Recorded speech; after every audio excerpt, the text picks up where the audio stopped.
చిట్టీల ద్వారా తీసుకొచ్చి మాకు ఇస్తే ఆ జిల్లా రిపోర్ట్ను పార్టీగా బిఎల్యూ ట్రేడ్ యూనియన్గా ఇతర జిల్లాలలో జరిగినటువంటి ముఖ్యమైన పోరాటాలు జిల్లాకు కూడా వచ్చి మాట్లాడవలసింది ఉంటుంది. ఎవరు మాట్లాడతారు చిట్టి ద్వారా ఇక్కడికి పంపిస్తే మేము వాళ్ళని పిలుస్తాం, వాళ్ళు వచ్చి మాట్లాడవలసింది ఉంటుంది. కాబట్టి ముఖ్యమైన కార్యక్రమాలు విషయాల మీద మాట్లాడవలసింది ఉంటుంది. ఇంకా ఎవరన్నా ఆ జిల్లాలో ఒక అవకాశం ఇస్తాము, ఒకరే అనేది కాదు. మరి ఇప్పుడు నిజామాబాద్ అక్కల వచ్చి పాట పాడాలి.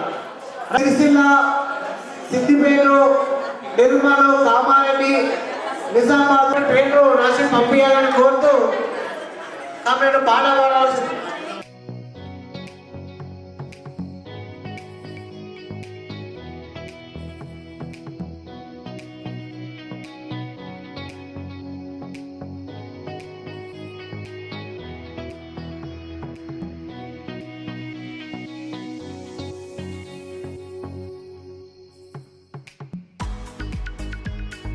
ఈరోజు బహుజన లెఫ్ట్ పార్టీ అంటే బహుజన కమ్యూనిస్ట్ పార్టీ తెలంగాణ రాష్ట్ర ప్రథమ మహాసభల్ని నిజామాబాద్ జిల్లాలో నిర్వహించుకుంటాము.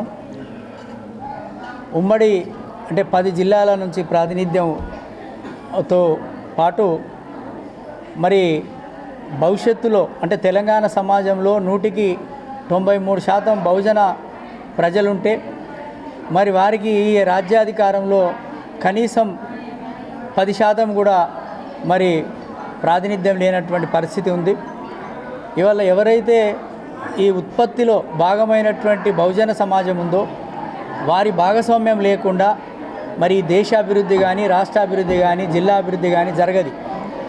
ఇవాళ ఈ దేశంలో కులము సమస్య, వర్గము సమస్యని ఈ రెండింటిని పరిష్కరించకుండా ఇవాళ ప్రపంచవ్యాప్తంగా పెట్టుబడిదారీ వ్యవస్థ, భారతదేశంలో కుల వ్యవస్థ ఈ రెండింటిని మరి ఏకకాలంలో ఎదుర్కోవాలంటే మరి శ్రామిక వర్గ సిద్ధాంతమైనటువంటి మార్క్సిజం, భారతదేశంలో కులతత్వం రోజు రోజుకి కులతత్వం ద్వారా అసమానతల వ్యవస్థ పెరిగిపోవడానికి కారణమైనటువంటి ఈ బ్రాహ్మణీయ కుల వ్యవస్థని మరి ఓడించాలంటే దానికి అంబేద్కరిజమే మార్గం అనేది బహుజన లెఫ్ట్ పార్టీ నమ్ముతా ఉంది. మరి వల్ల కమ్యూనిస్టు పార్టీ ఉద్యమానికి అదేవిధంగా అంబేద్కరిస్టు ఉద్యమానికి కూడా దాదాపు 100 సంవత్సరాల చరిత్ర ఉన్నప్పటికీ అంబేద్కరిజం పేరుతో పనిచేసే ఉద్యమాలు అంటే అంబేద్కర్ కాదు, అంబేద్కర్ పేరు చెప్పి నడిపేటువంటి బహుజన ఉద్యమాలకి వర్గ దృక్పథం లేకపోవడము, మరి కమ్యూనిస్టు పార్టీలకి కుల దృక్పథం లేకపోవడము, దాని మూలంగా ఇవాళ బహుజనులు రాజ్యాధికారంలోకి రావట్లేదు. అందుకే ఇవాళ తెలంగాణలో బహుజన రాజ్యాధికారం ద్వారా భారతదేశం అంతా కూడా మరి మెజార్టీ ప్రజల చేతిలోకి అధికారం రావాలి అని చెప్పేసి ఇవాళ సంక్షేమ పథకాలు ఏవో చిన్న చిన్న మరి సబ్సిడీలతో కాదు, రాజ్యమే ఈ బహుజనుల చేతులకు వచ్చినప్పుడే సమాజం ఏర్పడుతుందని బహుజన లెఫ్ట్ పార్టీ, బహుజన కమ్యూనిస్ట్ పార్టీ భావిస్తూ ఉంది. కాబట్టి ఆ లక్ష్య సాధన కోసమే ఇవాళ మహాసభలు నిర్వహించుకొని తెలంగాణ జిల్లాలో పార్టీ నిర్మాణాన్ని పార్టీని విస్తరించే లక్ష్యంతో నిర్వహిస్తున్నటువంటి ఈ మహాసభలని ప్రజలు అదేవిధంగా రాబోయే రోజుల బహుజన సమాజంలో ఉన్నటువంటి మేధావులు, యువకులు ఈ పార్టీలో పెద్ద ఎత్తున చేరి ఈ పార్టీని అభివృద్ధి చేయవలసిందిగా విజ్ఞప్తి చేస్తాం.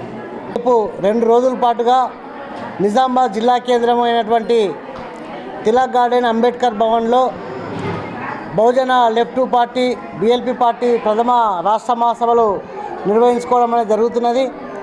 మొదట బిఎల్పి పార్టీ జెండా ఆవిష్కరణ, అమరుడు బిఎల్పి పార్టీ వ్యవస్థాపకులు అయినటువంటి కృష్ణస్వామి గారి సతీమణి జీవిత భాగస్వామి అయినటువంటి ఆమె మా జెండా ఆవిష్కరణ చేయడం అనేది జరిగినది.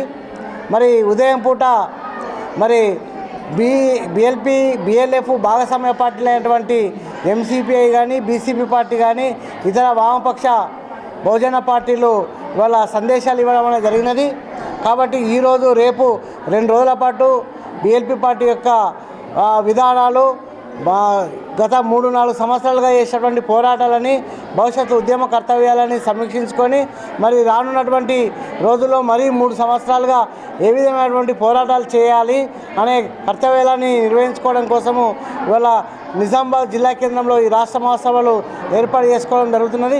ఈ రాష్ట్ర మహాసభల అనంతరము నూతన కమిటీని కూడా కొత్తగా ఎన్నుకోవడం జరుగుతుంది.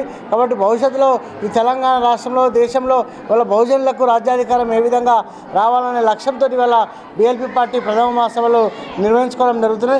కాబట్టి ఈరోజు రేపు జరగబోయేటువంటి మహాసభలని హాజరయ్యేటువంటి ఆయా జిల్లాలు దాదాపు 10 జిల్లాల నుంచి వాళ్ళ ప్రతినిధి వర్గం ఇక్కడ హాజరయ్యారు. భవిష్యత్తులో రేపు తెలంగాణ రాష్ట్ర వ్యాప్తంగా కూడా బీఎల్పీ పార్టీ విస్తరించడం కోసము బీఎల్ఎఫ్ విస్తరించడం కోసము వాళ్ళ ఈ పార్టీ మహాసభలు దోహదపడతాయనేది తెలియజేస్తూ ఈరోజు రేపు జరగబోయేటువంటి మహాసభలు జయప్రదం చేస్తున్న ప్రజలకు కార్మికులకు అందరికీ కూడా జై భీమ్ లాల్ సలాం తెలియజేస్తూ ముగిస్తున్నాం.